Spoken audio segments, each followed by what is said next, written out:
And when I really understand what a tree is doing, it's doing an indefinite, like an undefinable number of positive things to an undefinable number of beneficiaries. And so when I take some small metrics-based subset, then I will start to optimize for that small metrics-based subset, which is exactly the fucking wrong problem that we do everywhere, which is we take a complex system, reduce it to a complicated system, optimize for the complicated system, kill the complex system in the process.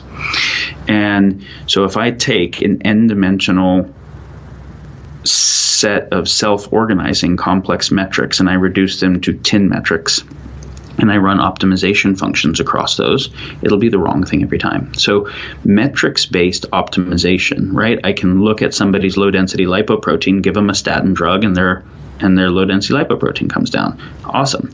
Except that the toxicity to the liver and the toxicity to the brain that come with that statin, and et cetera, and even why the cholesterol was high, that might have been the body protecting its vascular system from certain kinds of damage. I'm not measuring those things, right? And if I try to measure all of them, now I get so many metrics and I try and do optimization across them that it's actually uncomputable. It becomes an NP-complete issue and you can't actually find optimization points. And metrics-based optimization has us always think in terms of theory of trade-offs. So, okay, how much liver damage is worth how much brain damage is worth how much risk of heart disease, so that I optimize between those.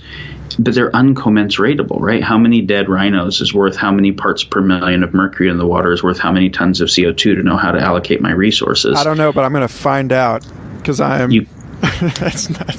No, but I mean, so, you're right though. It's like I actually just wrote a paper about that for Uplift Connect. It was like there's actually like a socially toxic dimension to life optimization for this very reason.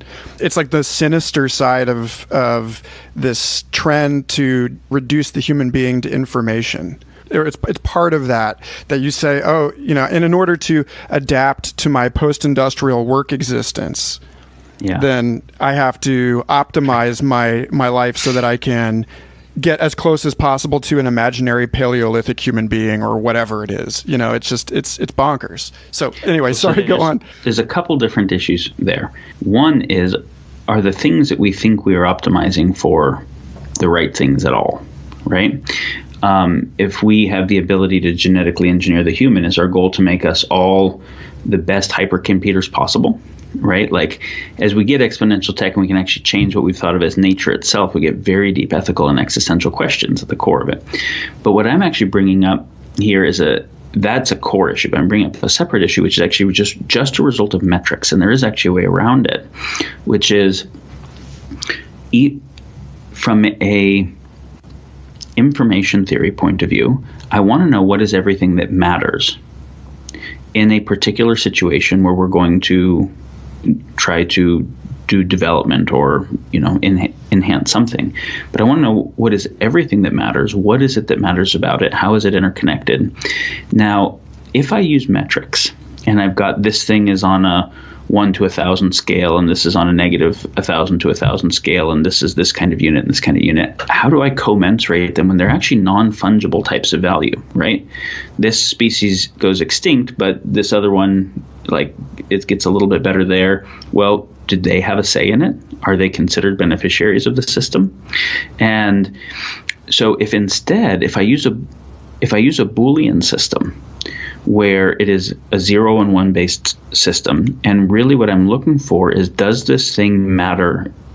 Does this particular value, creature, process matter? And if so, then we have to create a design that tends to it. And then we can have a Boolean tree underneath it that says what matters about it. But when I have them in 0 and 1, I don't look at how much do I damage it or how much do I take care of it. I define thresholds of what take care means. It creates the 0 or 1, but then everything that matters becomes a design constraint to an integrated complex system design process.